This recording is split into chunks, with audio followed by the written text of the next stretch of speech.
Thanks for staying to the JoyNews. We start from Parliament, where Minority Leader Dr. Kessler Forson has taken a swipe at President Akufo-Addo, saying government has only toilets to show for its borrowing.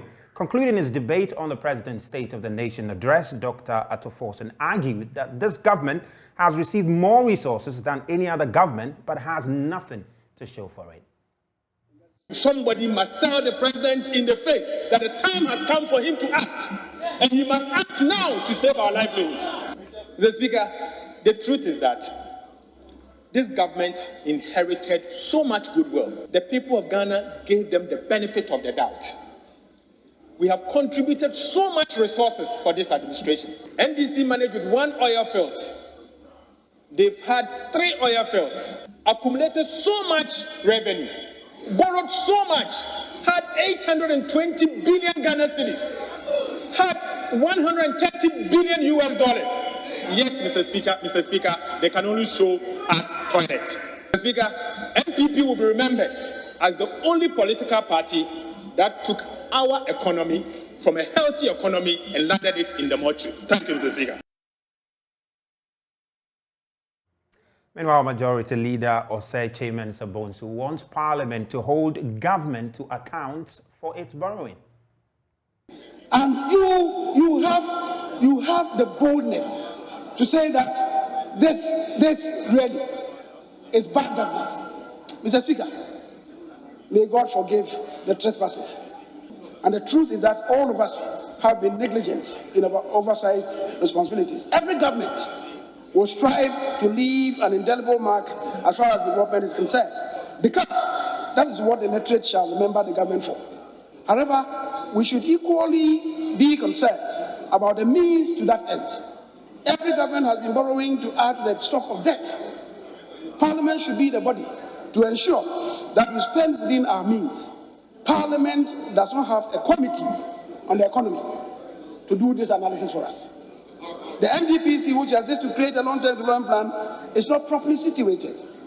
Until we put the proper mechanisms in place, what is happening today may repeat itself. That no country engages the IMF if the country is not afflicted by economic challenges. Have we been reckless in borrowing and expenditure? The records do not lead to that conclusion. Could we have done better? Upon hindsight, it may appear that we over-exaggerated our strength in a few areas. Notwithstanding, there is empirical evidence to show that this government has not underperformed. In sharp contrast with its immediate predecessor administration, the government has done enormously well. One must own up to the fact, however, that there is some darkness now, but there is light at the end of the tunnel if we hold together and not become unnecessarily partisan. And still in Parliament, the Ghana Union of Traders Association is warning of a major unemployment crisis if Parliament approves a ban on importation of used appliances. The Energy Commission of Ghana wants parliamentary approval to enforce the ban as was passed in a legislative instrument. Parliamentary Affairs Correspondent Kweku Asante has more from a meeting between Parliament's Mines and Energy Committee and GUTA.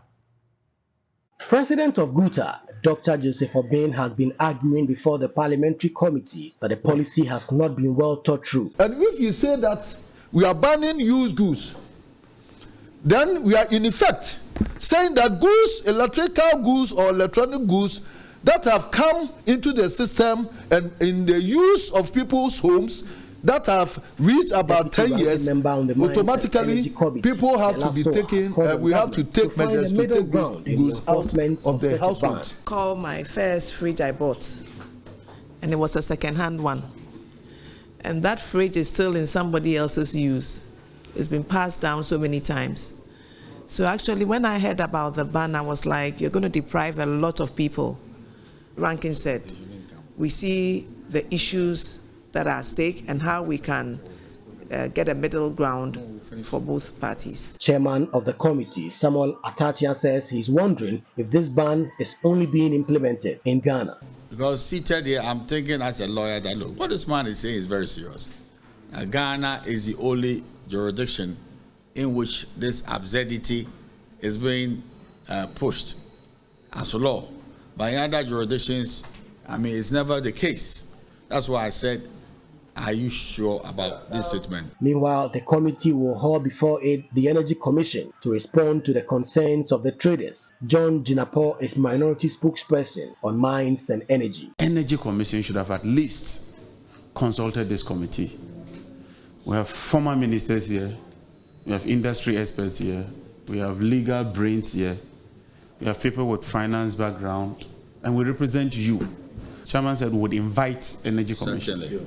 We would interrogate it, would compare to other countries and look at best practices, take these countries' overall interest into consideration, and also look at your perspective and give our recommendations to Energy Commission so that we see how together we can build a very, very prosperous nation without leaving anybody behind.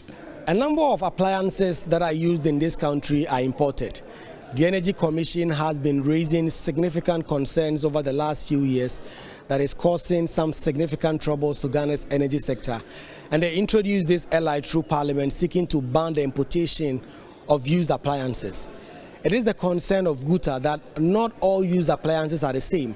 And that indeed, if an appliance is used for a day or two and is being sold, it's not the same as an appliance that has been used for, say, 6 years or 10 years.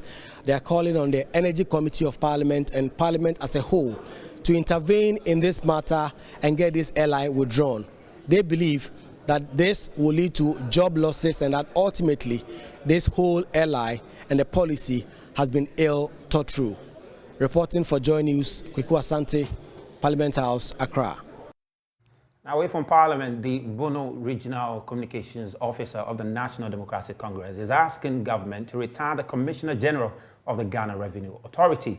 Charles Tufo described as unacceptable government decision to extend Reverend Amishadai Owusu's contract. He says he will lead a delegation to picket the GRA head office if government failed to cancel his contract. We are just pleading. We sent a reminder that was 3rd of March to the OSP. And we're asking what he did to Kenneth Damwa and other people. The OSP went to court. He went to court and told the court that Kenneth Damwa has overstayed. He must leave the office. According to his own intelligence, nobody prompted him. But this one, we have prompted him over a month ago. We have sent a reminder, but as we speak, no response.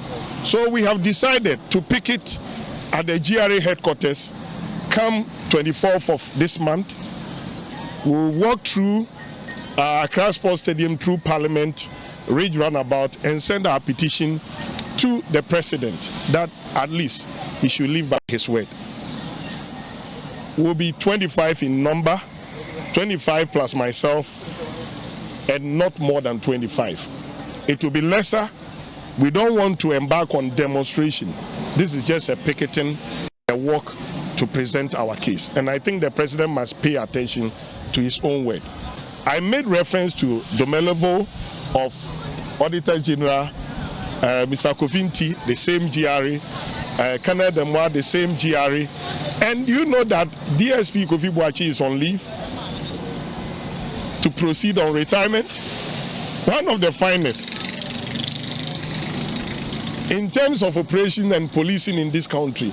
It's like he's a champion in his own capacity, but the man is going. So if they are using the newspapers to push, as we saw last week, that most of the newspapers were pushing, oh, we should allow the experienced retirees to stay. But Kofi Boachi is an experienced person as well. Why has the Ghana Police Service allowed him to? Or why has the president, because you know he's a commissioner of police, why have they allowed him to go on retirement? Whilst he has the energy and his health is okay, the skill is there and everything. I doubt if Amishadai Reverend is still at GRA because of his experience.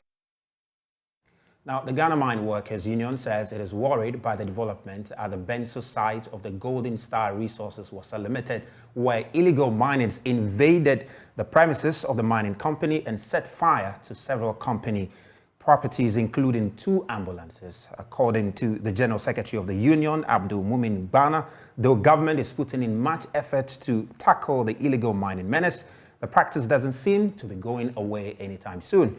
Gerard Wache is Corporate Affairs Manager of the company. We have the right to protect our concessions from galamsey and galamsey operators, or whatever you call them, illegal miners. And we usually, because we are not armed, we usually do this through engagements. So we engage them, talk to them, and then we escort them peacefully off our sites. On this occasion, the same thing happened, but obviously they, seeing that they probably have their booty there, amassed some more people and came back. In the process, the police that are stationed at our sites assisted us to ward them off. But I mean, this did not stop them. So they obviously came back with more people, more illegal miners. And then that's when they started to touch property, ambulances, our officers, as you can see in the video. And luckily, the first thing that we take into consideration under such circumstances is life. So we moved our staff and our workers off to safety, and they continue to have a field day at our operation. But as I speak, the police, thankfully, from Takwa came, and they've sort of brought calm to the site, and they're doing the investigations, and we'll know what exactly happened pretty soon. Well, we've lost 12 vehicles in the process. Some excavators have been smashed.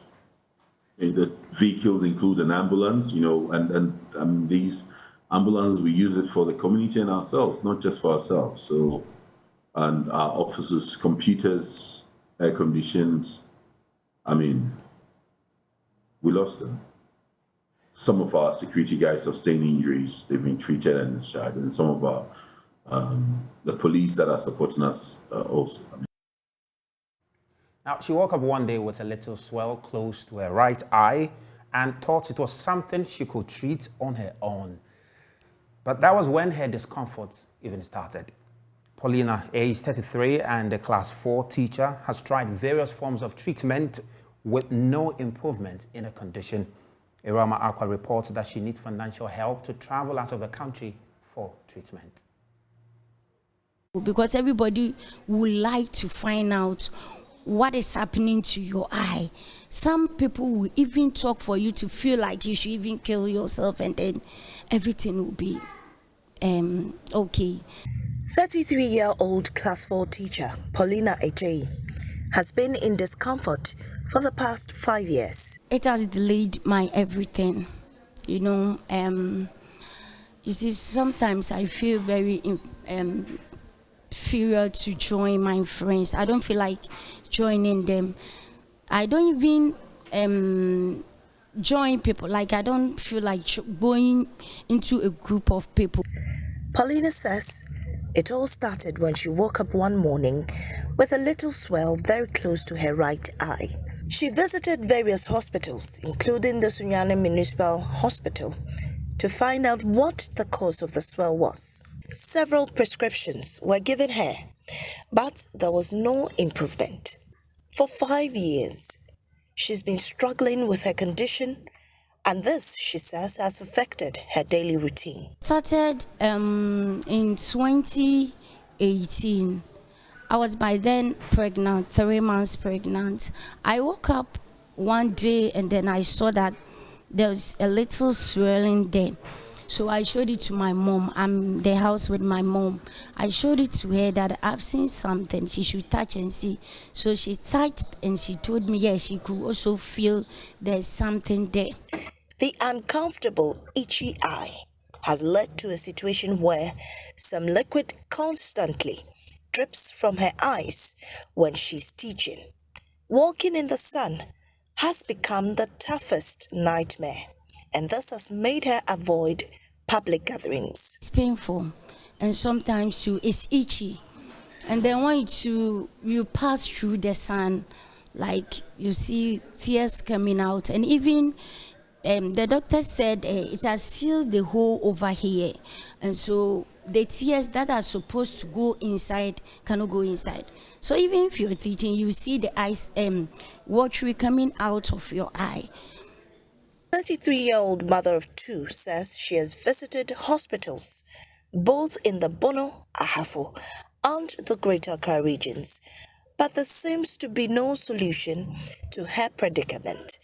According to her, doctors are unable to offer her any help after several medical examinations.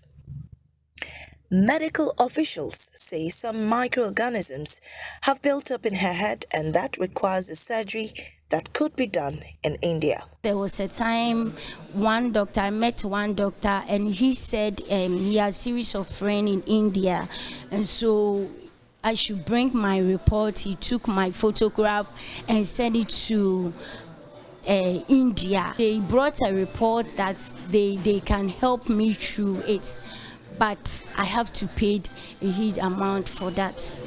Paulina says she's had to battle with suicidal thoughts almost every day because she's unable to find a solution to her predicament.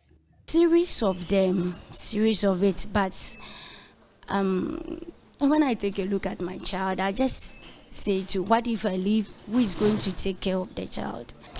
Because I don't even know the specialist who can even help me through my problem.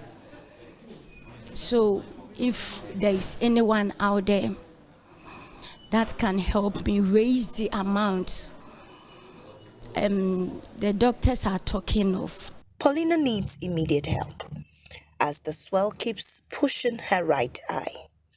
She needs funds to go out of the country to seek help. A Ramaqua's report read to you. Let's go to the Ashanti region now, where residents of Diampompo in the Juabin municipality are evacuating their homes following the failure of authorities to discharge gas from a Burkinabe-bound tanker that was involved in an accident in the town. They are also desisting from preparing naked fire close to the scene. Ohimen Tewia, who visited the community, reports that residents are living in fear. Residents described the abandoned gas tank as disaster in waiting. Tank lies on its side in a big drain, sandwiched by residential homes on the Kubasi-Diapompo stretch of the main Kumasi-Accra road. The truck driver is said to have driven away the dismantled head of the truck immediately after the accident. The fire service, after an initial assessment, has asked residents to self-evacuate and desist from setting naked fire to prevent possible explosion. DO3 Richard Aweso is the Konongo Municipal Fire Commander. The police department and the fire department went there to assess the situation. In fact, we did some assessments and noticed that there was no leakage. However, we might not know circumstances that can happen around it for the leakage to occur. So we are engaging the residents to observe basic safety measures, setting naked lights. If possible, they should even evacuate till we are done handling the whole situation. But residents accuse officials of doing little to evacuate the gas tank. As we are talking now, our lives are in danger. Our lives are in serious danger, my brother. Since last Saturday, this gas tank has been here. What happened was this car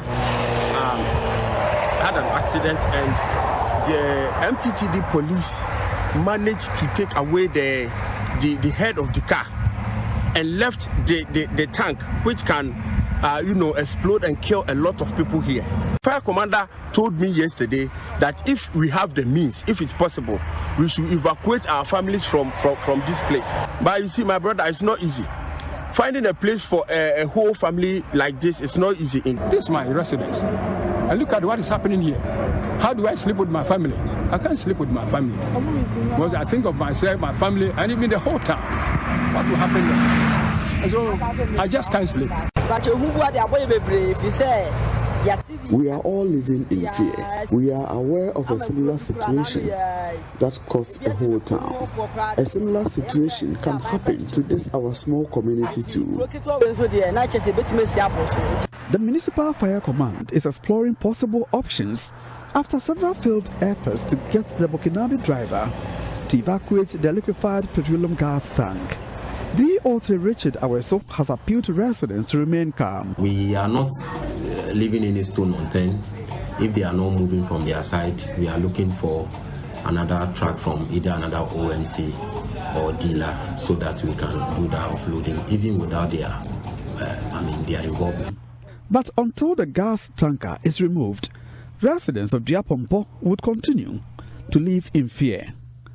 From Diapompo in Ashanti region for Joy News, Ohimeteria reporting. Now, the woman whose shop allegedly experienced an explosion leading to the fire outbreak in the Kejetia market in Kumasi has denied starting the fire. Wednesday's fire destroyed several goods in 33 shops. Madame Felicia Opoku says she suspects an electrical fault might have triggered the fire in the shop. There's more in the following reports. Victims of the Kejetia fire continue to count their losses. This woman says she lost several items amounting to 200,000 Ghana cedis.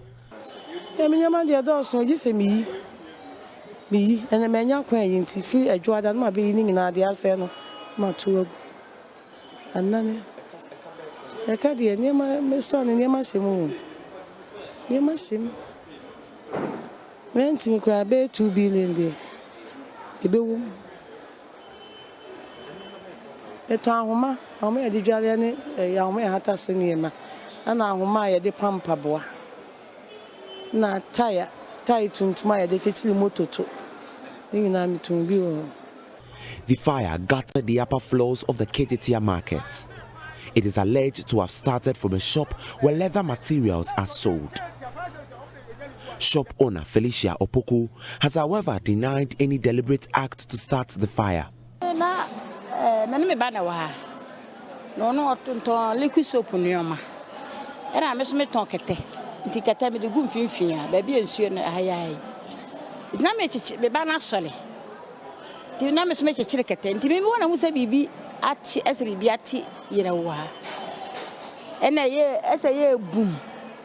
Me so ba ne jadem timi de menwura okranti store to amesui no tu ayi no we no na ba bi eja ne start odi gusu a ntimi anu ene se eja ne tres a je esa akra je so dipa hu de e fae isi kanyina ena me je se me se eja ne dal minima de kode ai Eren krofo nam se yesi enu aduane wa nipa me wo mo ha nyina menu aduane wo hene omo nam keka de omo pe eja no edale na niema no na ho no na ayi ya niema na tonton bi wo ayi mu e wo ni ayi mu sisi wo aha ntimi hu se electric na ti ye se de banyo mi de ntimi hu to omo ne na nipa na no omo keka de omo pe. Minister Designate for Local Government Osaibonso Amwa and Deputy Minister Augustine Collinson team joined Kumasi Mayor Sampine to inspect the spot of damage caused by the fire. Obi Amwa says the government will set up a fact-checking committee to investigate the fire. We have Deputy Minister here, we have Danmo here, we have heads of security here, we have the mayor here. That's what I said. We are here to find out exactly what has happened. But we cannot get all the facts just standing here. Reports will be submitted to us as quickly as possible. Meanwhile, the minister reserves the right to form a committee to go into this matter, and based on the recommendations of the committee, then the ministry will act. This, you mean the regional minister? Right? No, I've been the minister for local government. Okay. The minister for local. This is the ministry of local government. So the minister for local government, decentralization, and rural development reserves the right to set up a committee. And as soon as possible, he sets it up.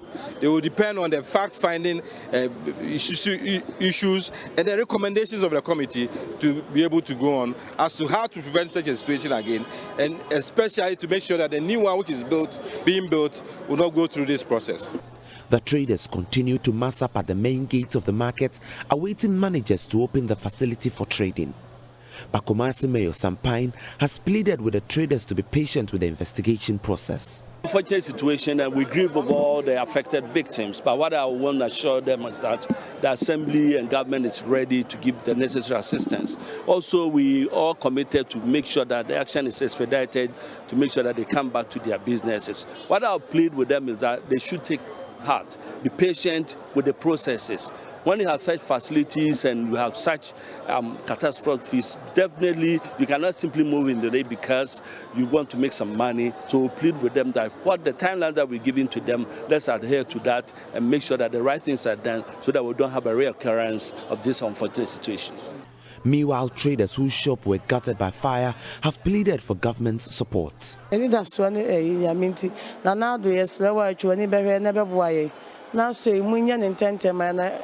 Yakwatine future asembeba Islama Yemekan Momoye Anaboye ni na oma e ho akyere eni da so nyina sa Yemako school nana Islamu onko pe o bisa na mo fa meye maye Islama Yemako school nche you Islama nana Momoye Ghana mpanifo nyina Mamu can be a womb.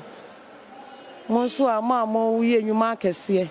Which one in Mefe, what I am a boy. So these are traders who got affected by the inferno last Wednesday. The traders are in a meeting with the management of the KJTR market. New developments will be established after their meeting with the management. For JoyNews, Nana Boache Dankwayato reporting.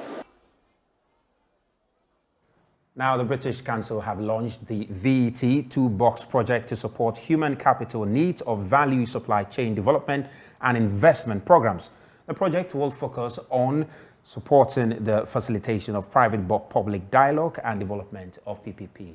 Martin Bugri reports.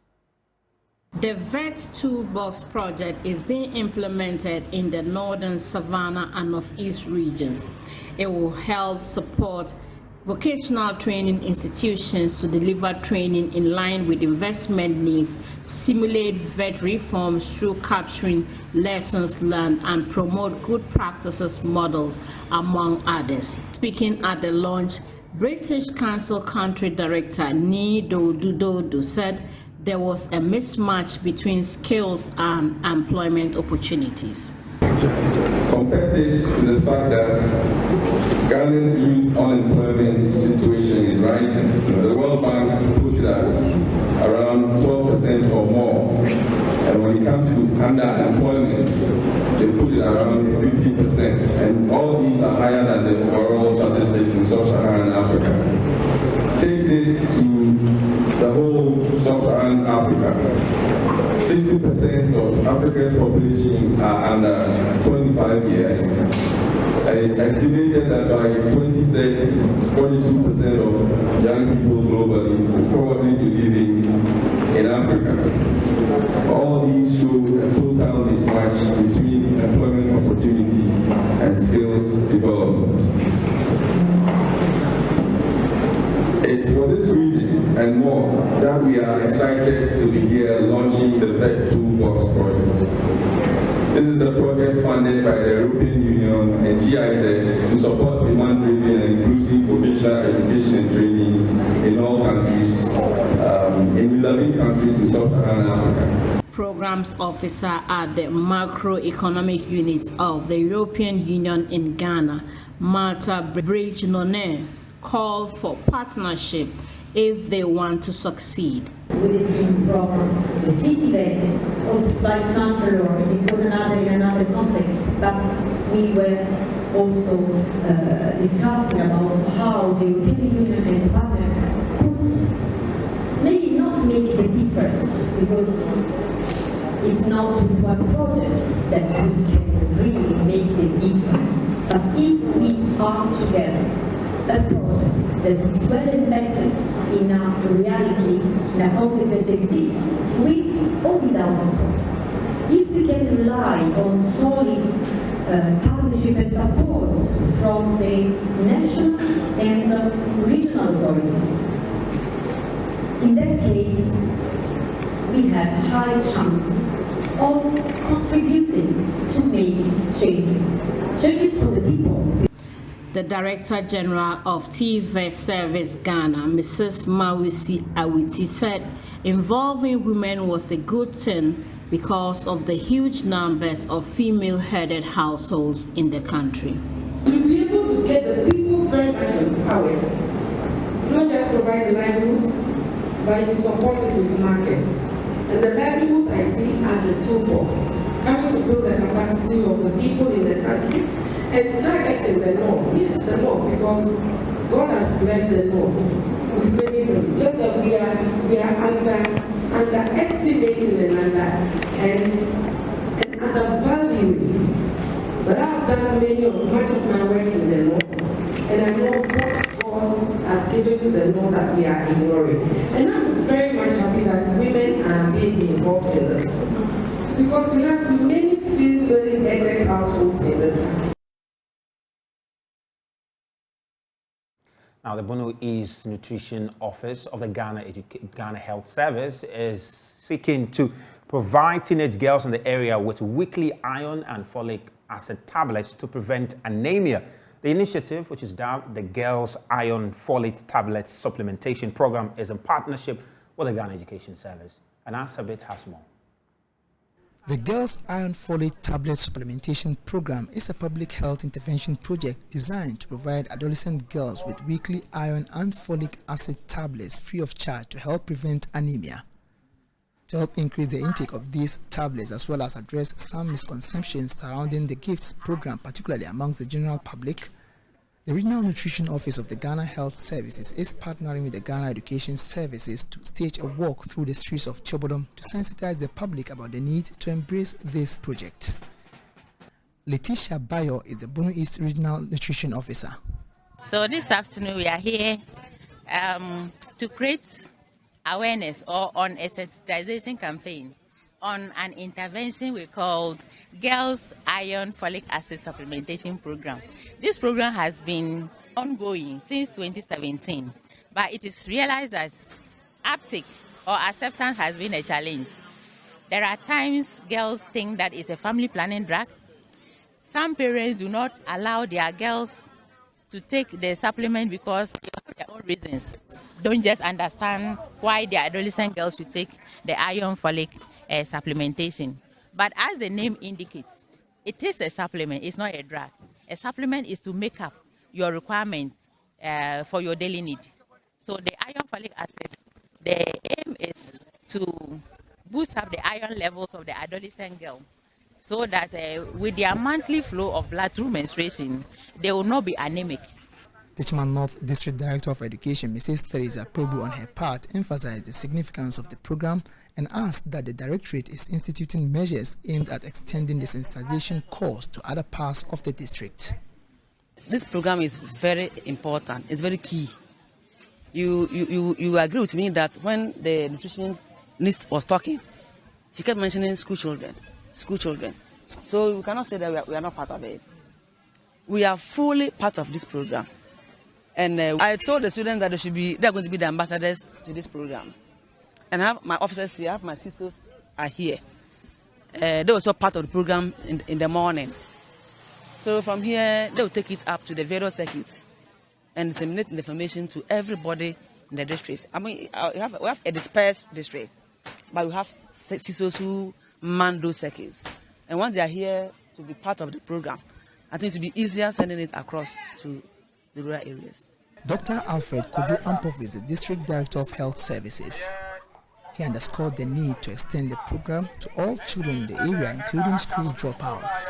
During our year under review, we realized that a certain percentage of our population are reporting to the hospital first time with anemia, and it's a for concern. The fact that it's a rural community full of food and other nutritional incapacities, and yet we are having this. So we need to break this cycle, and that is what we are doing. You realize that it's one school that is here. We are trying to catch as many of the population as possible. So we started with one school, and we are scaling it up to other schools. And it's not just children who are in school. All the other children who have dropped out, who are in various schools. So we go to the churches, we do education in the churches, the mosque, the marketplaces as we have come here. So wherever these mothers and the school children are, we're trying to educate them and to also provide this same care for them. Some of the children who participated in the walk shared with us what they learned in the process. What have I learned from this program? If you take these tablets weekly, it helps to reduce the risk of anemia.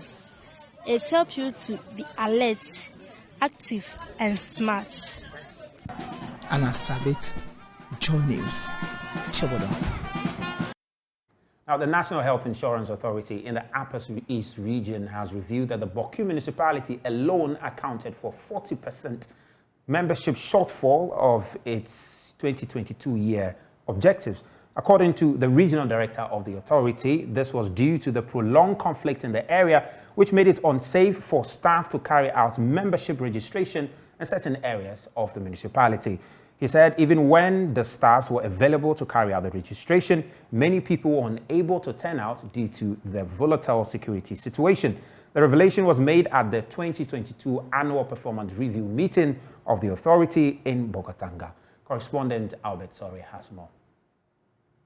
The 2022 annual performance review meeting of the National Health Insurance Authority (NHIA) in the Upper East region was meant for municipal and district managers of the authority to take stock of their activities in the year under review, identify the gaps, and strategize for the year 2023. Upper East Regional Director of the National Health Insurance Authority, Kasimu Abdullahi, said the authority made significant strides in achieving its targets in 2022 despite some operational and administrative challenges. The most important measure of membership in any region is the penetration rate, the population coverage. Upper East in 2022 we covered 70.4% of our population. Our population was about 1.3 million, and we did about 70% of that. Of course, related to 2021, there was a little reduction. For 2021, we were able to cover 73%.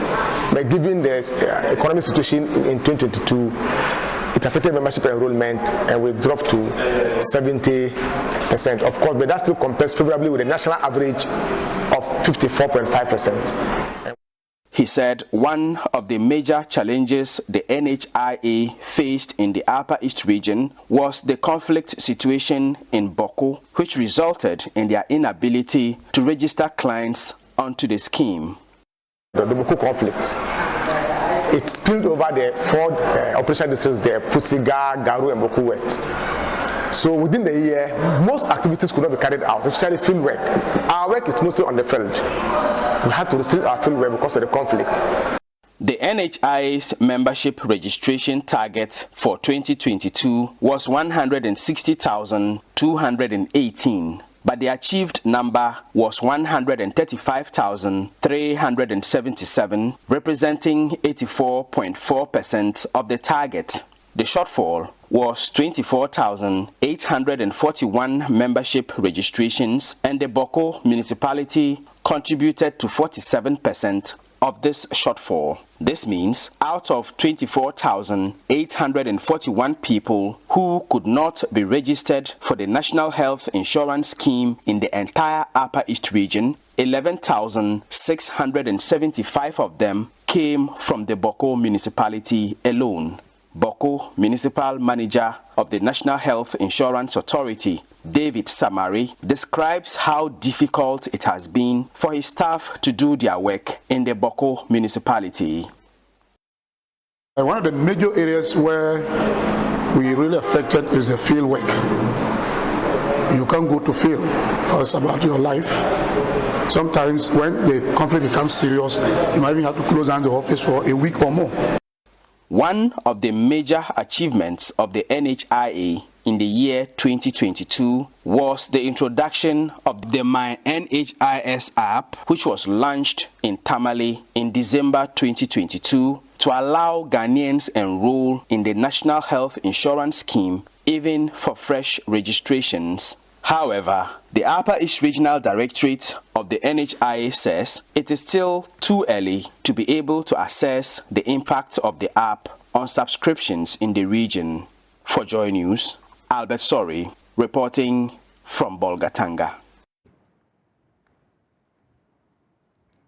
Now, religious tourism, which has the potential of contributing to foreign exchange, is one of the underexploited sectors in the country. Though the country has diverse religions and traditions which could attract tourists from across the world, very little has been done to harness the potential of the sector.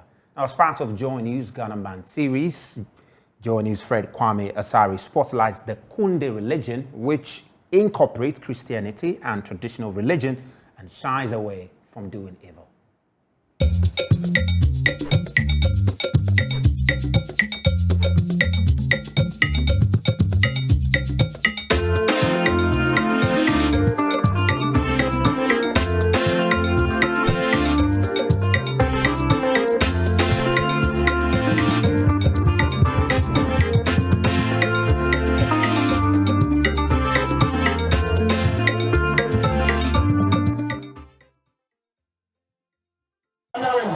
According to history, the Kunde religion, also known as Gorovidu, is an anti-witchcraft movement that emerged during the colonial period. The Kunde gods is said to originate from Kandeau, southwest of Wa on the Burkina Faso border, where it was linked to the local high gods, Chale. In a quest to find a solution to the consecutive deaths of 3 installed chiefs in Kpando and an epidemic, an entourage traveled up north and acquired the Kunde gods. Mama Seydou gave the god to the man called Kojokuma Anibra. Yes, because the god rejected all the elders. The young man, the teenage guy who followed them, because he could speak Hausa and other northern languages, he went with them, and the god decided to come with him. So he came under his care. History has it that the pandemic ended and the people of Kpando experienced good fortune after Kojokuma set up a shrine for Kunde in the community. The new chief lived long as well. Kpando bought into it because it was saving people from evil spirits, from witchcraft, from things that people do within the community to harm others. Yes, so Kunde came here to save all of us. This led to the establishment of the Lahari Kunde mission in 1960. The religion incorporates practices and ritual objects from Islam, Christianity, and local voodoo orders. Believers are guided by the 10 commandments in the Bible. Kunde, I was told, does not like evil and cannot be used to harm anyone. A believer who attempts to use Kunde for evil will be punished by the gods. A descendant of Kojokuma, Kosi Kokokli Anibra, is the spiritual leader of the Lahari Kunde mission.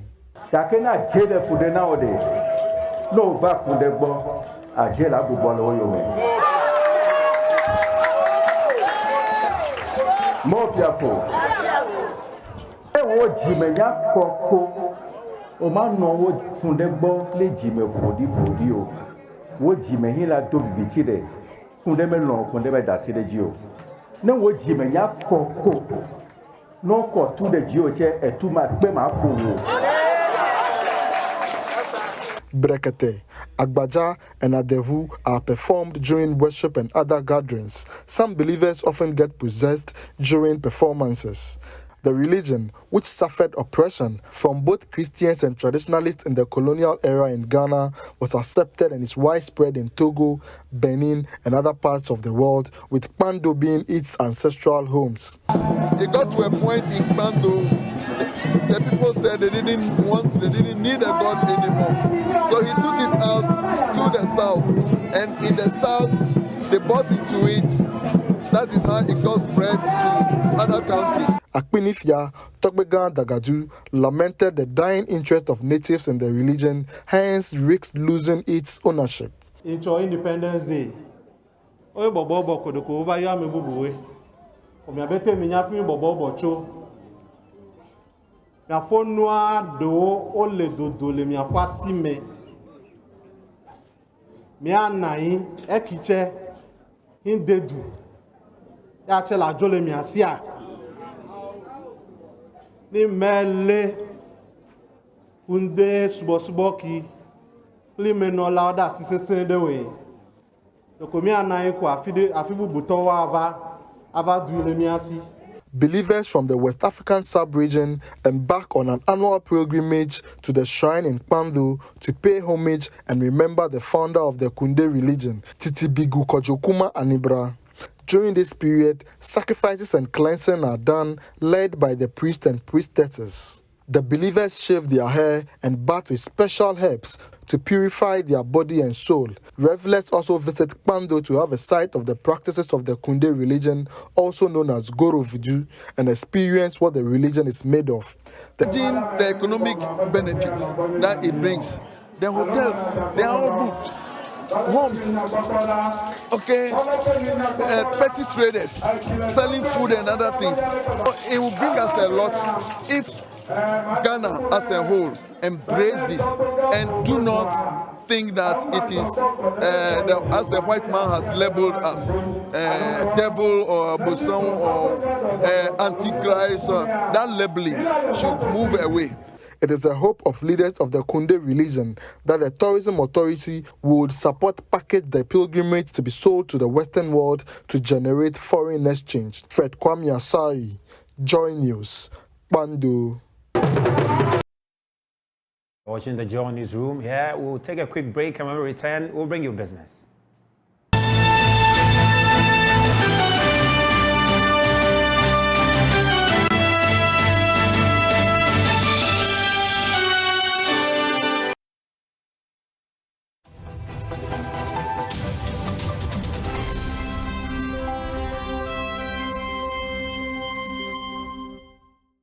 Welcome back. Now, the Ghana aquaculture sector is projected to have lost about $50 billion in the past 5 years due to challenges in the sector. Now, one of the farms that has been affected is Flossel Farm, reducing production of about 1,500 tons a year to 300 tons. This week's episode of Food Chain highlights the challenges in the aquaculture sector. I used to be a food producer. I used to work for a company called Nestle. We used to make baby food, used to make coffee. I made milk, and now I make protein. Meet Evans Danso. He won the National Best Fish Farmer in 2020, just 4 years after quitting as a packaging manager with Nestle Ghana. 7 years down the line, he describes the experience as very fulfilling. It's been 7 years now since I became a fish farmer. It's just because I love it. It's good to see a life created from the beginning, to see someone taking a bite and smiling over what you've been able to put across. It's been very satisfactory. Ghana's new aquaculture development plan aims to increase fish farming output from about 89,000 tons from 2021 to about 200,000 tons in 2027. Evans shares in the hope of the plan, but says it may not be achieved in due time due to the challenges in the sector. The disease remains today the record holder in terms of the setback in the industry for close to 5 years, 2018 all the way to 2021 and a little bit into 2022. We've had various kind of fish diseases that impacted the industry significantly. Two major ones was streptococcus infection that came around 2018 thereabouts and through to 2019, affecting fish that were about 3 fingers like this, 80 grams and above. Altogether, that period, the loss due to the strep alone was close to 50 million USD. All the farms put together. That's a big blow to a young industry. And then when that one was facing out, we came right into contact with another kind of disease called the ISKMV, which is the big belly disease. Evans is the chief executive of Flossel Farm. The farm sits on over 100 acres of land. Evans disclosed that due to the challenges faced by the sector and the slow response by government to them, he has reduced production from 1,500 tons a year to 300 tons. Unfortunately, fish farmer was just left to his or her own fate, unlike our colleagues in the poultry that will get one form of support or the other. This one, zero support, nothing. Your fish is there, you collect it, you dig a hole, you bury it, you wash your hand, you go and cry. You know, and that's how it was for 5 years. I don't know if you've seen a crate of fish for 50 kilos. Like that, some farms were collecting about 200 of that on a daily basis. You know, that's how bad the disease was. So There was some kind of intervention from the government to introduce vaccine for the ISKV, to introduce some vaccine also from the streptococcus. Yeah, so there were good interventions, but wrongly timed, you know. Fish is a preferred source of animal protein in Ghana, where about 75% of the total domestic production of fish is consumed locally, representing about 60% of animal protein intake. Evans explains the life stages of a fish. We keep them in a ratio of 1:3. Every male has 3 wives. Basically, it's allowed. Sometimes we can even get to 7. So from the egg to your plate is 10 months.